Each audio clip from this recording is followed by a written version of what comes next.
Hey friend, please subscribe. 1 second for you. Big deal for me. Dawn hit like a missed step on a dark stair. I was already dressed, standing in my kitchen in Brooklyn Heights, staring at my third calendar, paper one, just to triple check. Something felt wrong, and the only thing ringing in my head was my son Patrick's voice saying, "I'm going to ask Jenna to marry me." My name's Nate Campbell. I'm 42. I live in New York and I run a real estate development firm. I don't lose sleep over market swings or zoning boards. But this knocked me flat. Before we start, tell us which city or country you're listening from. Let's see which corners of the world we've gathered from today. Thanks. And now the story. Last Thursday over roast chicken, I even remember the plate he used. He just said it. Calm, steady, no apology, no hesitation. Her name's Jenna. I love her. He said he'd made up his mind. I heard it like a verdict. Because I'd made a plan. Patrick and Jessica Phillips. A clean alignment. Her father, Norman, has the marina rights in Red Hook. We're mid-negotiation on a $240 million mixed-use project. The kind of legacy thing you build once and retire off of. Patrick marrying Jessica tied it all together. Dock access, donor parties, waterfront press. No drama, no surprises. But Jenna? I didn't even know who that was. Quick note. Before listening, share which city or country you're watching from. And let's continue. I didn't yell. That's not my style. I manage. I pivot. I strategize. But the next day, I found a pregnancy test box shoved in the trash under the condo's bathroom sink.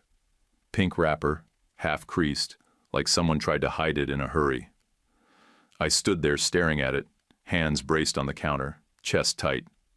Could have been left by anyone, sure. But the math started clicking. Surprise fiancé, quick timeline, no warning.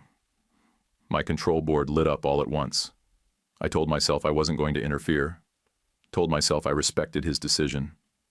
I'm his father, not his warden. But I also told myself I had to know who she was. Both things felt true. And those two truths fought like dogs in my head. That Tuesday we had a big investor roundtable.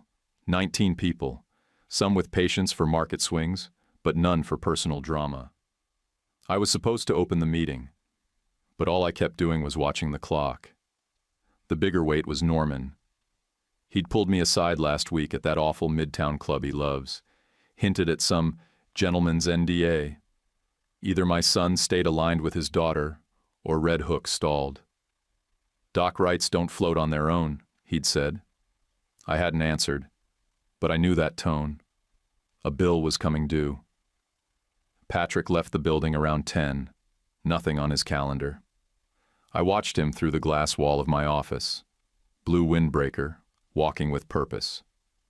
I hated how fast I grabbed my jacket. I hated myself more when I hit the street behind him. Last time I followed my son, he was 13 and had ditched soccer practice to buy a broken bike.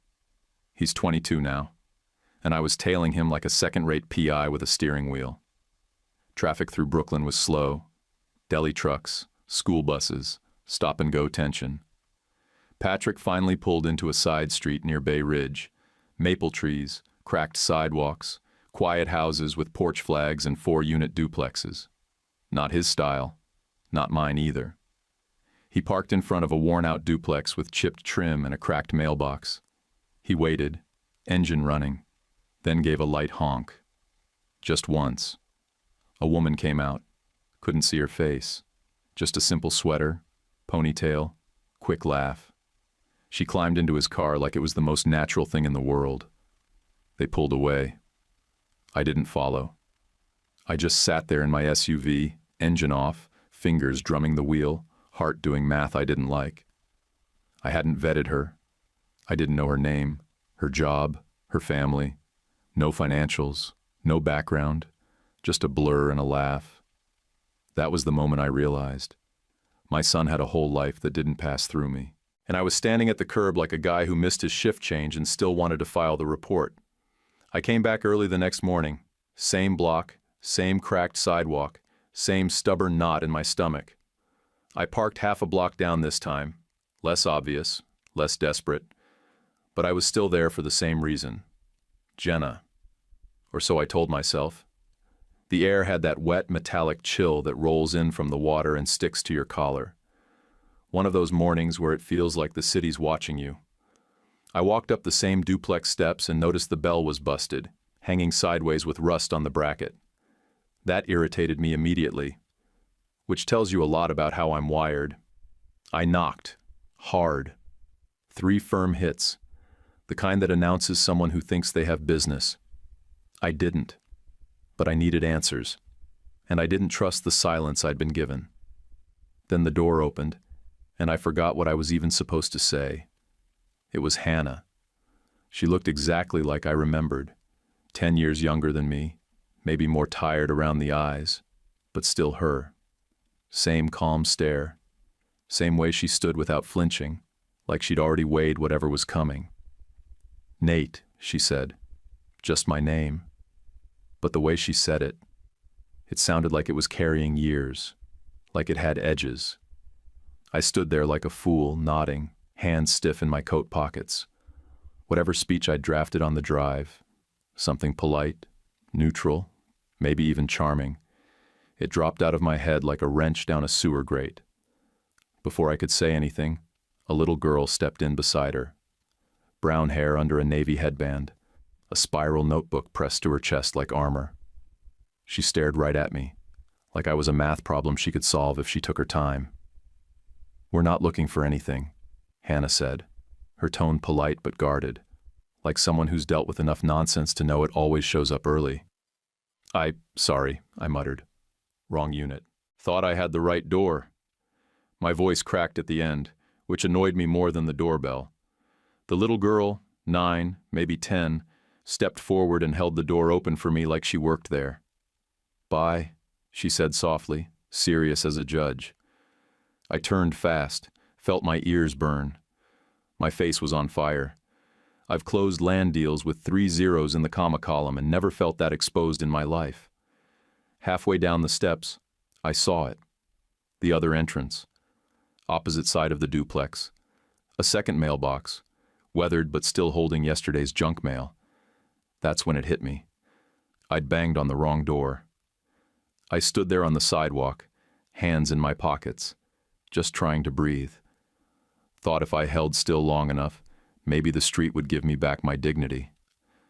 But no, I was a grown man, tailing his adult son, knocking on the wrong door like a creep, and getting called out by a kid with better manners than me. It wasn't who I wanted to be, but that morning made it clear. Wanting doesn't change a single thing. I pulled out my phone, thumb hovered over Patrick's name. I typed, deleted, retyped. First message, "We need to talk about Jenna." Backspace. Second, "Let's grab lunch, just us." Gone. Third one I sent, "Zoning review flag on lot 12. Check notes before session." Neutral, cold, cowardly. I rolled into Midtown around 10, but the image of Hannah standing in that doorway wouldn't leave me. She looked older, but not weak, just worn down, like she'd had to make too many choices with not enough time. And that girl? She had that same posture, back straight, lips pressed, eyes too careful. You can spot a kid who's learned how to protect their parent. It's not something you fake. The worst part? I cared. I wanted to know who she was, what she knew, how she'd ended up in that small house behind a broken doorbell. And I hated that I wanted it. By the time I hit the FDR, I'd already made 2 new promises to myself. 1, stay in my lane. No more following. No more games. Just meet Jenna, judge fairly, and accept whatever came next. 5 minutes later, I broke that promise. I decided I'd talk to Jenna directly, today, after the investor session. Not a trap, not a confrontation, just a conversation. Because if my son was serious, and he sounded dead serious, then I needed to know her. Not her resume, not her credit score. Her, the real version. The one I didn't get a file on. I'd spent too long believing I could chart every next move like a site plan. I used to think I knew every door I was supposed to walk through. But that morning, that wrong knock, it hit something deeper. It reminded me that the one door I didn't plan to open was the one that cracked me wide open. And that humiliation, sharp as it was, stripped something off me I didn't know I still carried. Old pride, old pain, maybe both. I stepped into the glass-walled conference room on 42nd Street, tie tight, jacket sharp, and jaw already clenched from the drive. The refinance agenda was loaded. Title amendments, coastal variance clauses, plus 2 funds waiting to pounce on anything soft. I scanned the room, took inventory. That's when I saw her. End of the table. Tabs stacked, blazer tailored, eyes calm. She wasn't speaking loud, but people leaned in. That's the mark of someone who knows exactly what she's doing. She was walking the room through indemnity clauses on the Red Hook restructure. Not our side. She was counsel for the building's management firm, which meant she was technically our counterparty. But she moved through the legal weeds like she'd planted them herself. Clean, methodical, firm.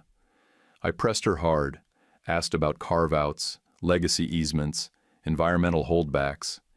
She didn't flinch. She cited case law out of memory, laid out the structure, and looked me right in the eye while doing it. Not defensive, not deferential, just good.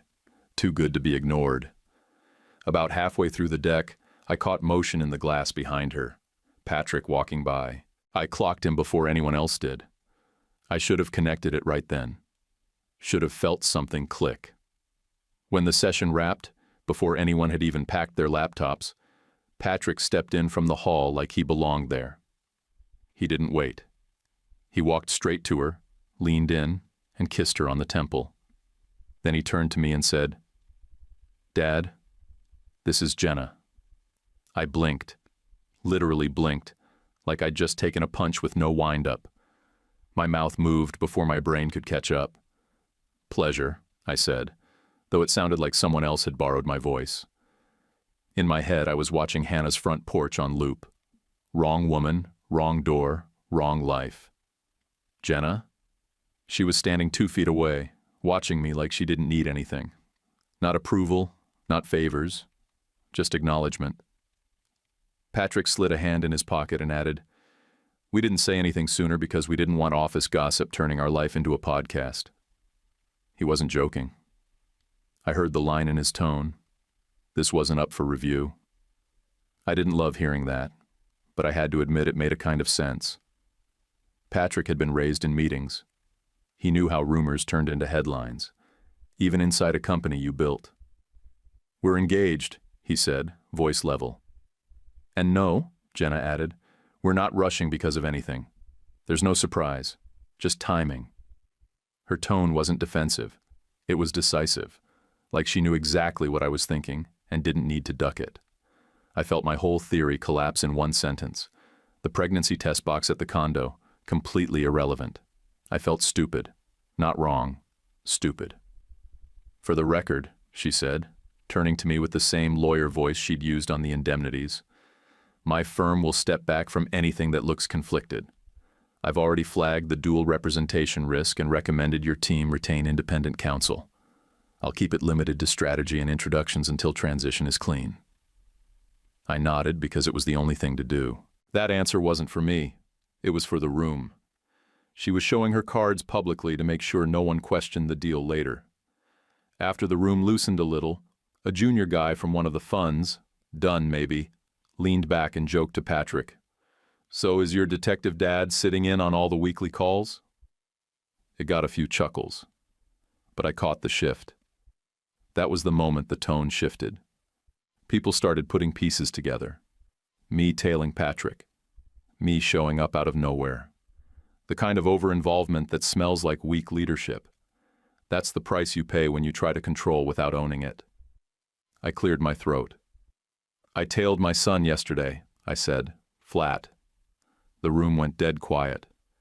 It was wrong.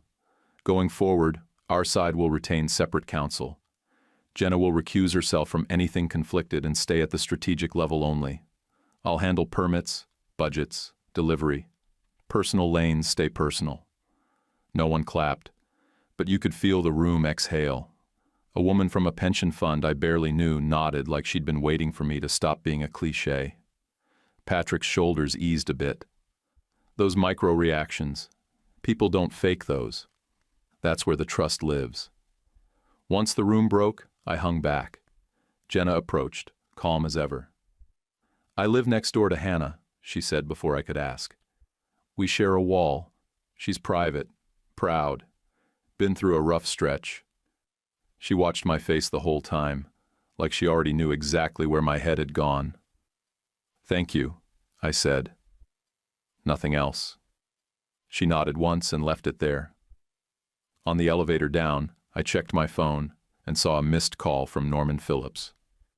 The voicemail preview said just enough to really upset me. Finalizing the protections, keeping family alignments clean. I didn't listen to the rest. I already knew what it meant. The phrase family alignments made my skin crawl.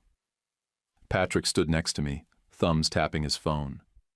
He didn't look up when he said, "The test box in the condo sink? One of the associates crashed there during a fumigation at her building. Not ours." I nodded. Of course. That's how blind you get when you're too busy drawing battle plans instead of asking real questions. As we stepped outside into the December noise, cabs honking, wind curling off the buildings, I knew two things. One, I needed to stop managing Patrick's life like it was a quarterly report. Two, I wasn't done with Hannah. Not even close. I didn't call ahead, just showed up late afternoon with a brown paper bag from a bakery in Carroll Gardens, 6 cookies, 2 scones, and a lie about them being for the building. That's how I walked back up Hannah's steps, like a man pretending he knew what he was doing. The girl, same one from the door, cracked it open and stared at me like a customs officer with nothing to prove.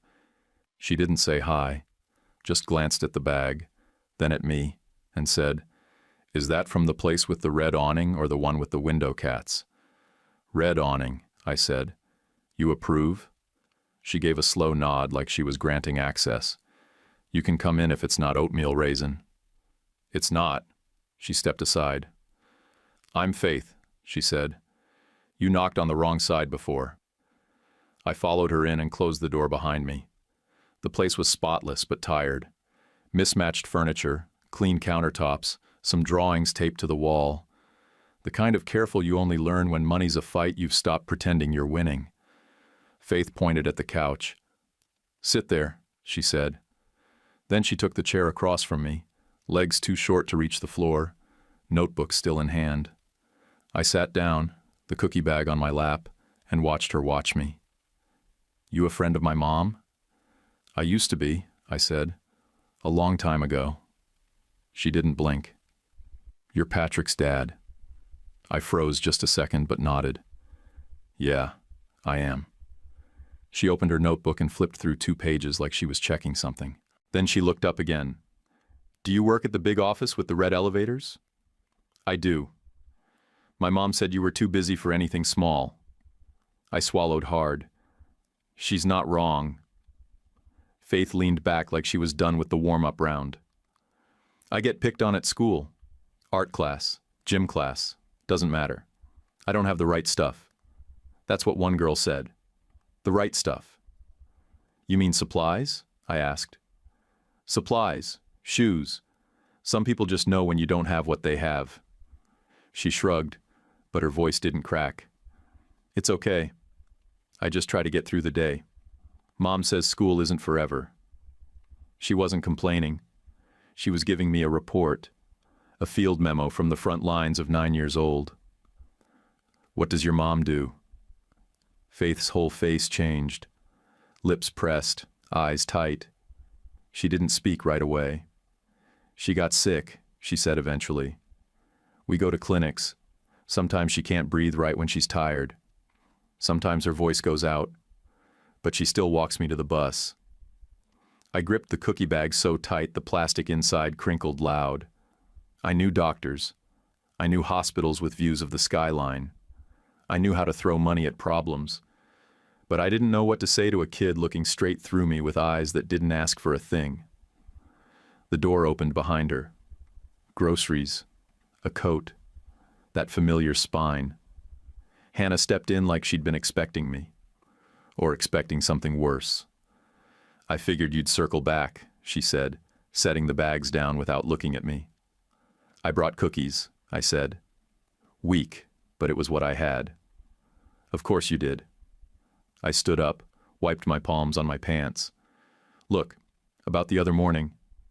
"Water under the bridge," she said, still not facing me. "Wrong door, wrong timing. Story of our lives."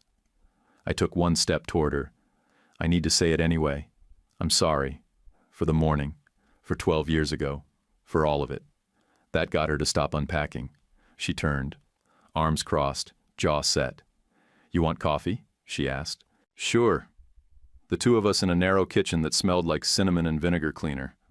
I stood while she worked the machine. She moved a little slower than I remembered, like something was pulling on her breath. "What's really going on?" I asked. She didn't answer right away. Just poured coffee into a chipped mug and set it in front of me. Then she leaned against the counter and folded her arms again. "I've got a tumor on my thyroid," she said. "Benign, they think. But it presses when I talk too much or get winded. Surgery's simple. Bills aren't. Insurance? Limited. Some lapses. What's the number?" "Nate. I'm not here with a deal. I'm not trading doc rights for your health. I'm just asking." She stared at me long enough I thought she wasn't going to answer. "It's operable," she said again. "Just not affordable right now." The number landed in my head anyway. I hated that instinct. Cost modeling someone's life. Years of spreadsheets will rot your soul. "I can make calls," I said. "I don't want strings. The only string is faith sleeping through the night without worrying about your breath." That one landed. She didn't soften, but her eyes blinked slower. "Zach's brother's been calling," she said after a moment. "Some old loan Zach took on a flip job. Nothing on paper that holds, but he's been circling. Said we should settle up like family." I filed it away for Jenna. "I'll make the calls," I said. "No deals, just calls. You can pay me back in attitude." She almost smiled. Almost. Faith came back in and sat beside me like I hadn't left. "Will you be there when Mom gets the surgery?" I didn't even pause. Yes. Hannah was watching me when I said it. Not hopeful. Just watching. It's the kind of look you only get from someone who remembers everything you failed to say the first time around. On the way out, I told Faith I'd get her new gym shoes and a set of watercolors. She didn't argue. Just nodded and said, "Thank you, Mr. Campbell," like a little adult who'd been let down enough to make manners a shield. I got back in the car and drove toward the bridge. At some point, I realized I hadn't checked my calendar in over an hour. It felt like a stolen vacation. Norman summoned me the next morning to his office near Pier 84, the old converted warehouse that smelled like varnish, leather, and inherited confidence. He poured coffee slow, like it was a ceremony, using some thin porcelain cups that looked like they'd crack if you raised your voice. He didn't ask how I was. He didn't waste time. "Has your son gotten distracted?" he asked, barely lifting his eyes. "He's gotten serious," I said. His jaw ticked once, like I'd said the wrong answer on a test I didn't know he was giving. "I'll keep my slips on your Red Hook plan unlocked," he said, "if we keep our families aligned." He slid a 2-page document across the lacquered table, crisp and folded at the center. A side letter, dressed up like an NDA, stamped with the subtle thread of white shoe stationery. I skimmed fast. It wasn't complex. It didn't need to be. In 2 pages it laid out a quiet chokehold. If Patrick didn't end up with Jessica, our access to his marina infrastructure would experience technical reviews, which meant months of nothing. Burn rate, investor panic, the whole spiral. "You're bartering my kid," I said. He didn't blink. "Then don't call it barter," he said. "Call it foresight." I folded the paper and stuck it in my coat pocket like something I didn't want to leave on someone else's desk. Don't wait too long, he added. Timing is leverage. I don't trade my son, I said. Norman leaned back, smug in that way only men with inherited empires manage. Of course you do. You just don't say it out loud. I walked into our boardroom the next morning and immediately caught the scent of gossip. Low, fast, acidic. Whispers passing like notes in 8th grade. Someone had heard I tailed Patrick. Someone else thought we were halting production because of family drama. The buy-side boys love a story until the story costs schedule. I didn't sit. I stood at the head of the table and waited for them to run out of steam. Patrick was already there, seated at the far end, calm and collected, Jenna beside him with a binder marked NDA Risk Map. The title alone made my stomach tighten. She didn't look at me when she opened it. She looked at the room. There is a potential restraint of trade problem if Campbell Development signs or acknowledges anything resembling leverage based on family alignment, she said. A couple analysts tried not to stare at me. She continued, crisp, unfazed. Also a conflict of interest. Also reputational risk. Also regulatory exposure. It's sloppy and it's unnecessary. I bristled just seeing the binder. For a second I thought she was here to attack Patrick's side, like she was choosing clients over relationships. But she wasn't defending him or me. She was defending the project. She laid out 3 alternate paths, efficient and boring in the way that saves careers. Shift berths to the City Maritime Trust in Sunset Park, build a shuttle to a private mooring partner with 27 slips up in Inwood, or adjust phasing so year 1 didn't require dock activation. Not glamorous, not headline-worthy, but alive. Patrick looked at me across the table. He didn't speak, but his silence had a weight. Do you trust me now? Yes, I said out loud, in front of all of them. Then I did the harder thing. And the boundary stands. I won't tail him. I won't meddle. Patrick runs operations. Pens moved again. Postures straightened. A guy from a pension fund, one who'd been cold to me last quarter, met my eye and gave the smallest nod. Jenna didn't smile, but her shoulders dropped half an inch, like she could finally breathe. Motion to proceed without Norman's involvement? Someone asked. Seconded, someone else said. Hands went up. Agreement was unanimous. I called the City Maritime Trust after the meeting and asked for FaceTime. The director, Coleman, picked up herself, not an assistant. Coffee in 2 days, she said. Bring a 1-pager. No fuss, no ceremony. I felt my lungs come back online. Norman called within an hour. No greeting. Just, who have you talked to? We're exploring options, I said. He hung up so hard the line cracked. I pictured him grinding his molars down to dust. 30 minutes later, Patrick walked into my office with his phone held out. Jessica texted me, he said. I took it. 3 short lines. I don't want any part of a marriage on paper. Tell your dad I'm on your side. I handed the phone back. Ask her to coffee, I said. Patrick raised an eyebrow, waiting for the catch. No catch, I said. Just tell her thank you. He stayed still a second longer than usual. Then he nodded and left. That was the first adult conversation we'd had all week. When I finally got back to my desk, an envelope waited. Cheap stock, addressed in black ink with no return. Inside were 2 photocopies. One was Norman's side letter. The other was a schedule of city dock inspections, dates circled in red pen, like someone wanted me to believe a regulatory hammer was about to drop. It was an amateur threat and a professional one at the same time. I didn't panic. I didn't toss it. I didn't pretend it didn't matter. I put both pages in a red folder marked Risk. I walked down the hall and dropped it on Jenna's desk. She looked up, eyebrows already raised. Open it, I said. She slid the pages out, scanned them, and didn't say anything right away. Then she looked at me and said, This is leverage and intimidation. Whoever sent this didn't expect you to know the difference. Can you handle it? I asked. She closed the folder. I already am. She stood up, grabbed her coat, kissed Patrick on the cheek without asking, and walked past me like she was late to a battle she'd already planned to win. I didn't stop her. I didn't offer help.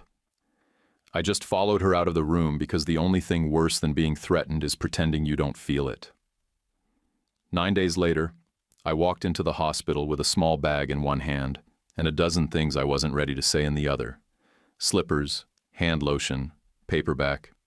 The kind of comfort items you bring someone when you're trying to show up without making it a production. Hannah had asked for nothing, which only made me want to do more. At the bottom of the bag was something I hadn't packed.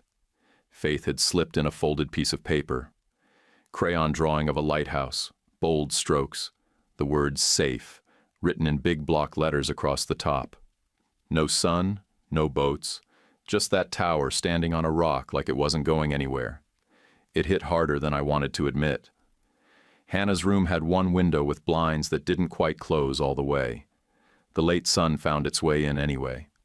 She looked tired, pale at the edges, but not beaten. Never beaten.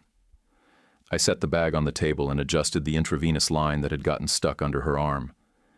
"You didn't have to come this early," she said. "I wasn't sleeping anyway," I said.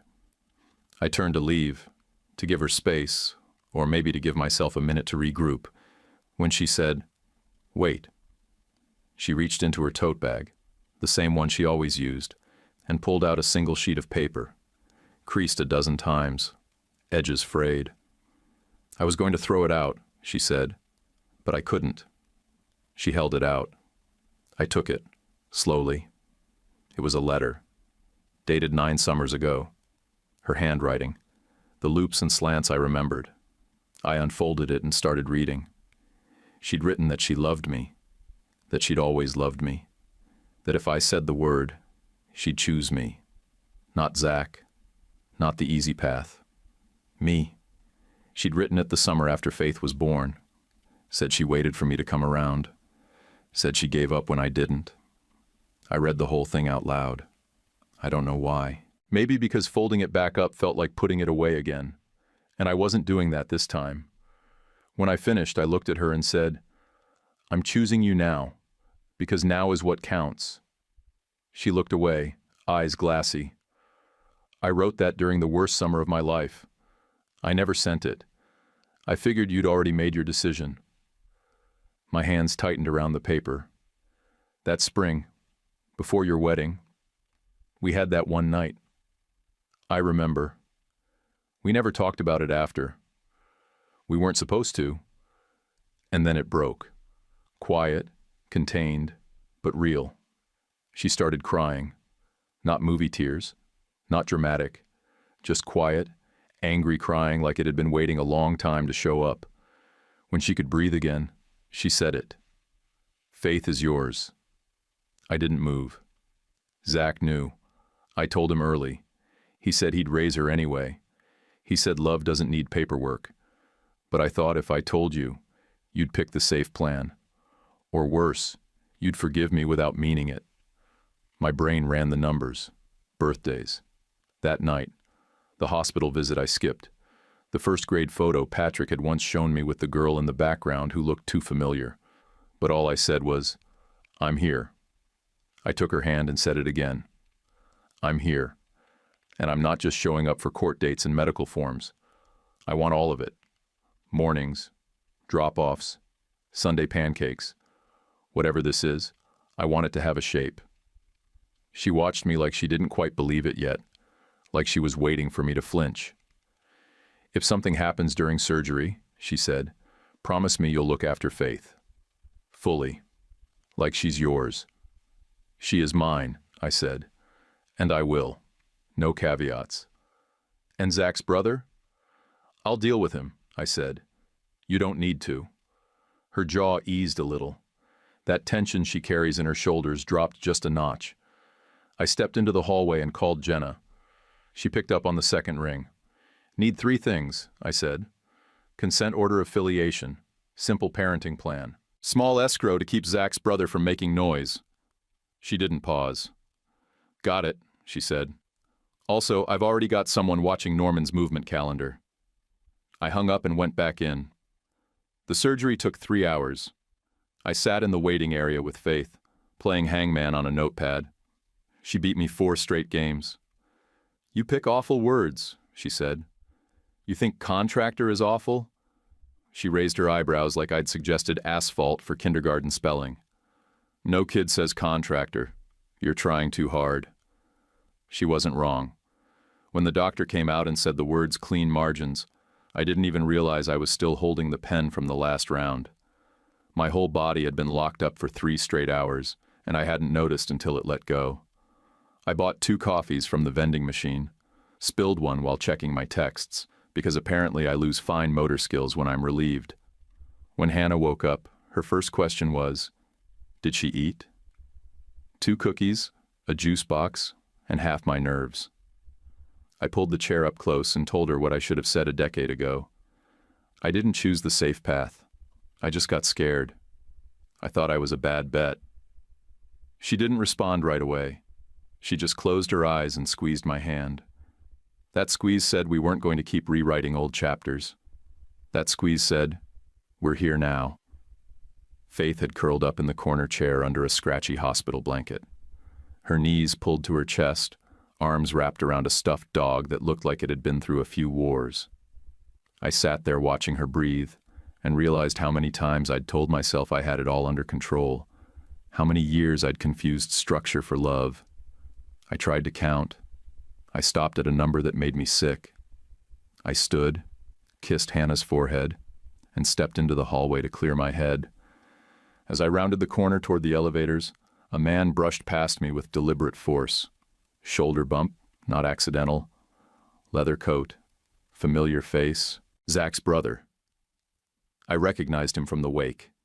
He didn't say a word, but his message was clear. I didn't bother playing the tough guy.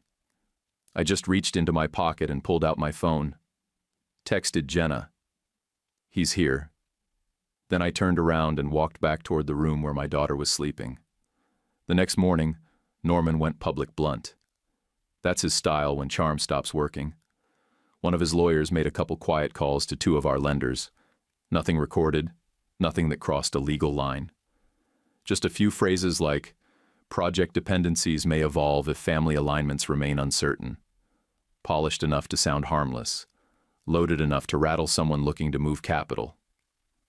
By noon, I'd already had 3 messages from analysts asking if the engagement was still stable. That's how fast poison spreads. I didn't answer right away. I walked straight into Jenna's office and dropped a printout of one of the lender emails on her desk. She skimmed it, handed it back without flinching. Check your inbox, she said. I did. She'd already pulled 3 archived emails from old city inspections, doc approvals, logistics timing, and a cozy little exchange about timelines aligning with stakeholder needs. Norman's name wasn't on the official chain, but he'd been CC'd under a consultant alias he used to filter political stuff. Jenna had packaged it into a clean 3-page memo, timeline, risk summary, supporting documentation. One version went to Director Coleman at the City Maritime Trust, the other to a watchdog reporter I'd trusted once during a zoning battle in Yonkers. Jenna didn't ask for permission. She didn't need it. She'll take it from here, Jenna said, nodding toward the reporter's name. She knows what to sniff for. Later that afternoon, I got a message from Jessica Phillips. She wanted to meet, said she had something and didn't want to talk on the phone. I picked a diner on 11th, neutral, loud, nobody there to watch. She came in wearing a gray hoodie, no makeup, no earrings. She looked like someone trying to disappear on purpose. He's using me like a hinge, she said after the coffee hit the table. You know that, right? I'm not a hinge. I believe you, I said. You don't owe me anything. She pulled a thumb drive from her pocket and set it next to the napkin holder. 3 templates, all labeled Gentleman's Understanding. He used them on 2 other developers, both folded. I didn't reach for it right away. I want out, she said, from the shadow version of all this. Helping you is my exit ramp. I nodded, then took the drive and slipped it into my inside pocket. You did the right thing.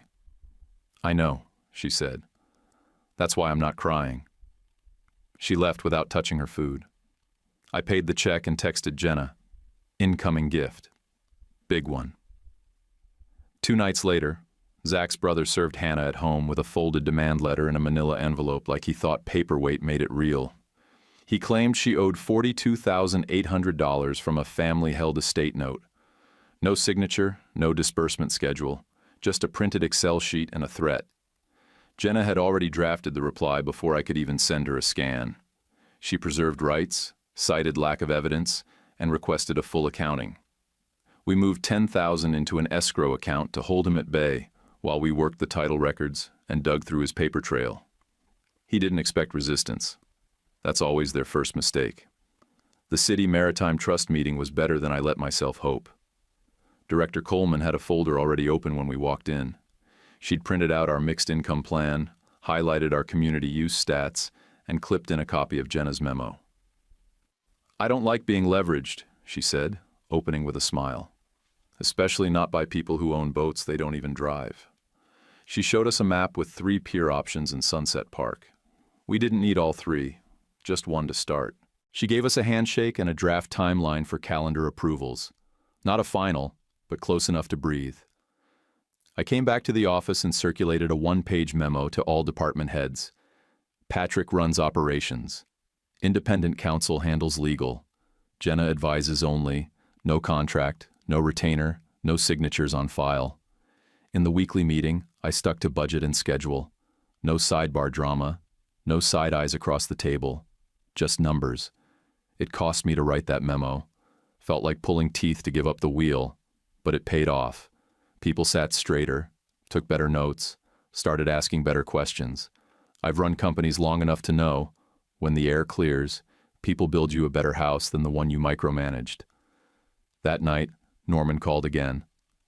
I let it go to voicemail. His message was short. "If you walk away from this NDA, you're out. You'll regret it." I called him back. "I prefer sunlight," I said. "You're making a mistake.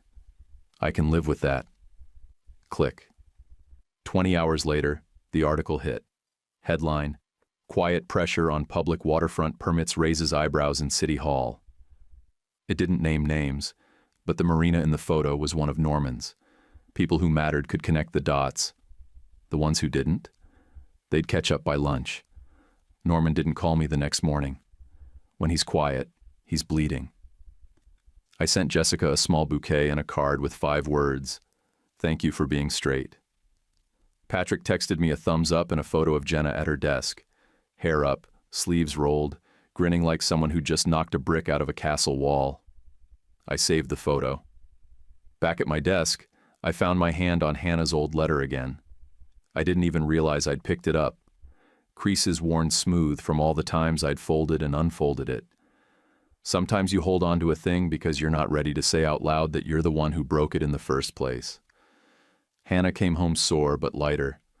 The bruising around her voice had faded to something soft. She walked like someone recovering, not retreating.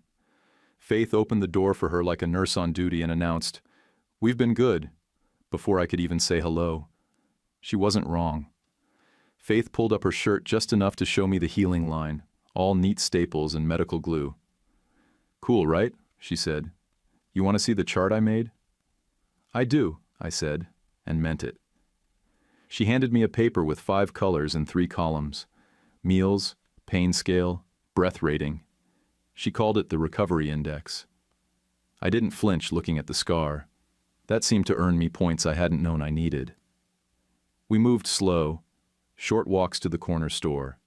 Tea instead of coffee. Hannah still insisted on folding laundry herself, but she didn't argue when I took the garbage out. I helped with homework twice that week. Math was easy. Writing was not. Faith's assignment was to describe a safe place. She drew the front steps of the duplex, with a little crooked railing and one sneaker by the door. "You sure?" I asked her. "You can pick anything." She didn't even look up. "That's the one I know best." That night I picked up gym shoes for her and a basic art kit. Pencils, watercolor pans, small brushes. Nothing flashy. I left the receipt on the table and didn't take the tags off. Hannah saw both and gave me a single nod. That meant more than a speech. Proud people see respect in habits. Small, quiet habits that don't beg for praise. On Thursday, we went to her school. The counselor was polite, guarded at first, until I said, "I'd like to be added as an emergency contact." She looked at Hannah. Hannah looked at me. "She's good with it," I said, "and I'm not going anywhere." The counselor wrote it down in ink. Faith turned to me after, squinting like I'd pulled a rabbit out of a hat. She whispered, "No one's ever done that for me." "In our family," I told her, "we don't do rabbits. We do names on forms and people who show up on Tuesdays." She smiled like she'd been handed a password to something secret.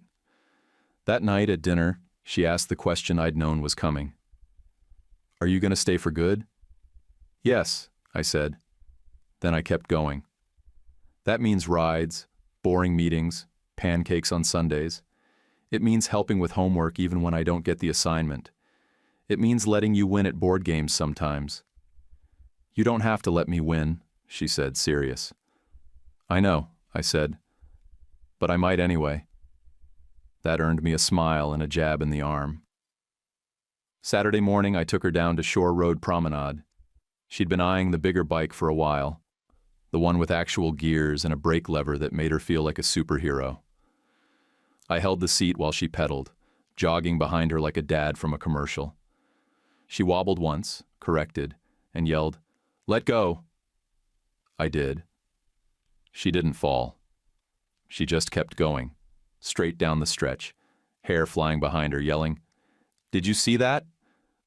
I did. Turns out I'd been the one slowing her down. Patrick pulled me aside later at the park, while Faith sat eating a dripping rainbow ice. "You don't have to earn this," he said. "You just have to show up." I looked at him. "I'm trying." He gave a half nod. "I know." No more words. Just that. It was enough. Back at the house, he fixed a cabinet door that had been catching every time Hannah tried to close it.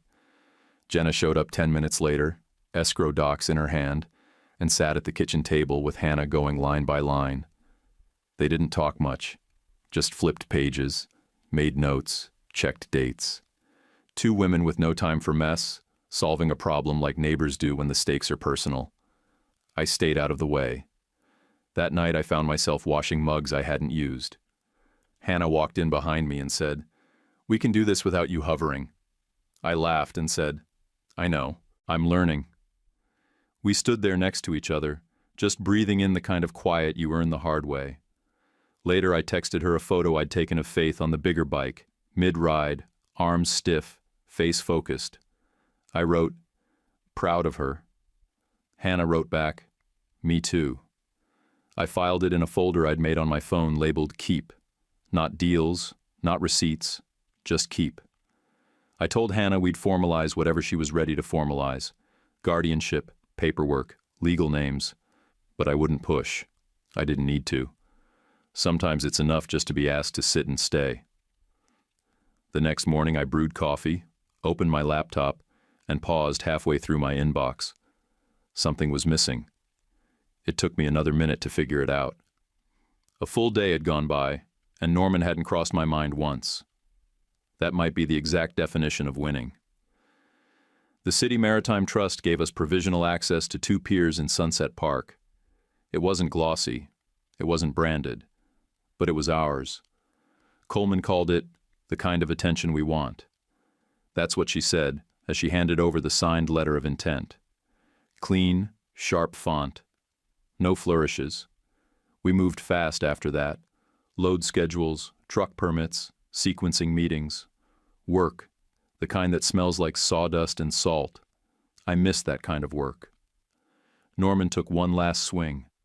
His lawyer sent over a cooperation amendment, posing as philanthropy.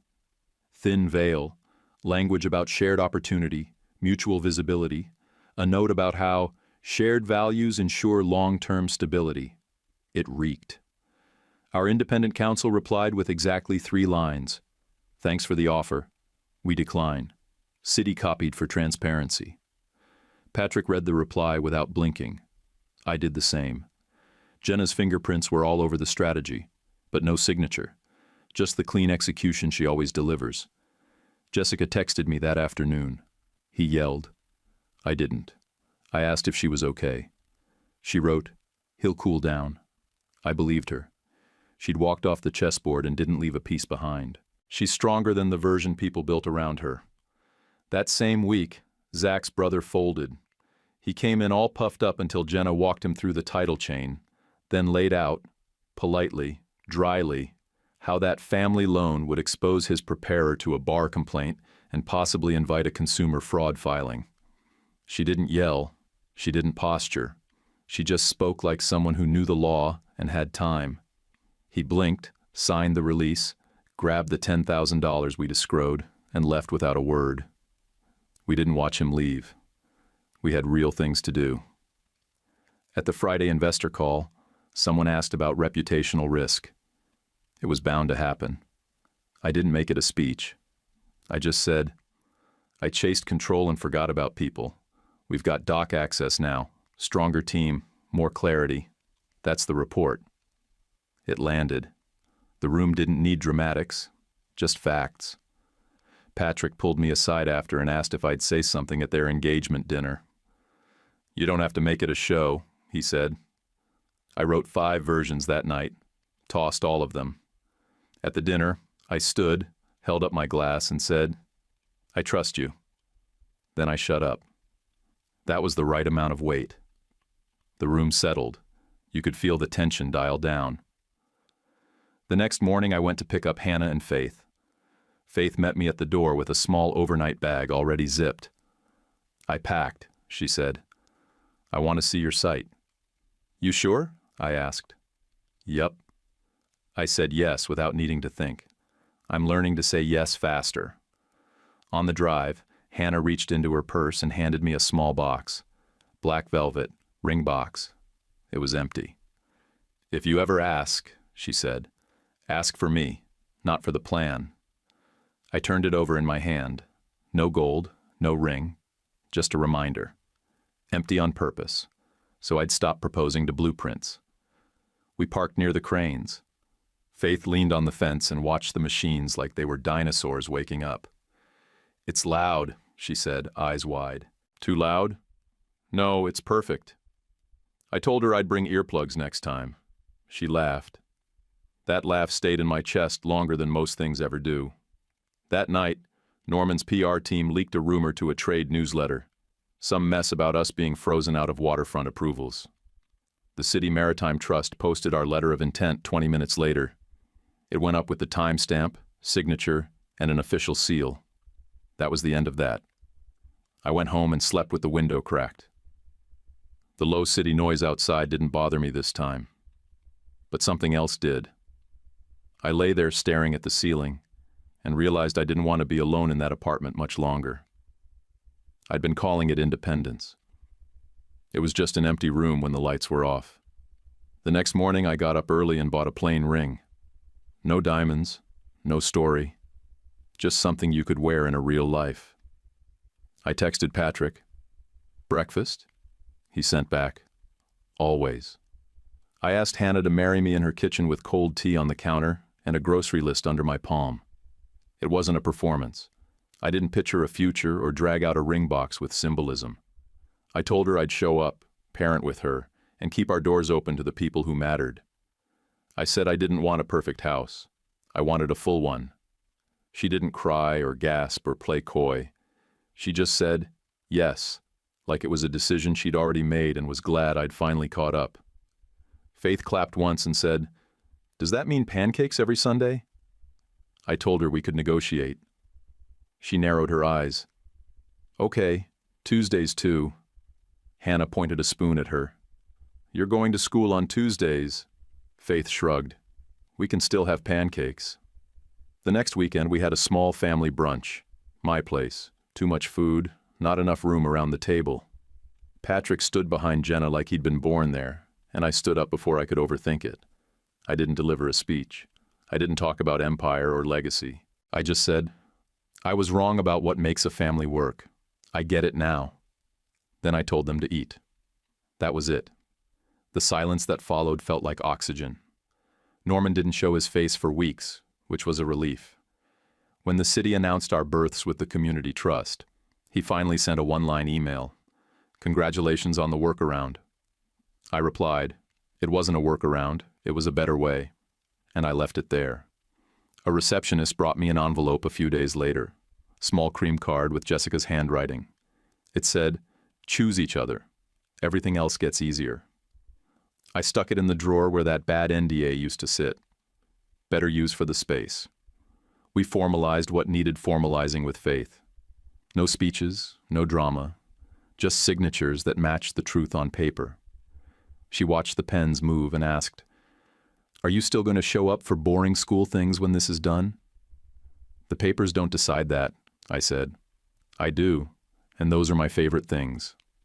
She nodded like she'd take me at my word and check my homework later. The Red Hook site broke ground without fanfare. No champagne, no speeches. Crews showed up, trucks backed in, and concrete met dirt. The project most people thought we couldn't pull off without a big name was moving under our own steam, on our own schedule. One night, sitting around bowls of pasta and bad salad, Patrick told me he was proud of me. I told him fathers don't usually get that line. He said he meant it. I believed him, even though belief has always been the slowest gear for me. Then we argued about phasing for 15 minutes like two guys who actually liked the work and weren't afraid to fight for a better version of it. We called it even when Faith rolled her eyes so hard she almost fell off her chair. I kept Hannah's old letter in a simple frame on a shelf by the couch. Not a shrine, not a wound, just ink on paper that reminded me what silence costs. I spent too long thinking control was care and risk was recklessness. Turns out love is neither of those things. It's a decision you renew every day without a contract or a clause. One night I sat on the couch with Hannah's feet on my lap and Faith asleep down the hall, and I realized something I would have mocked 5 years ago. I'd traded scale for substance and somehow landed both. If there's a moral here, it's simple. I spent years confusing control with care. When I stopped treating love like a contract and started choosing people without terms, the work got better, the deals got cleaner, and I got my family back. One honest promise at a time. Quick thing before you scroll, let me throw this out there. Have you ever realized too late that holding on too tight was the very thing pushing people away? If that hits even a little, please tap hype to help this story reach more folks. And if you liked it, hit subscribe and give it a quick like. It means a lot on our end. Drop a comment too, even just good story, or tell me what part stuck with you. YouTube picked this for you. Tap it. Let's see if they guessed right.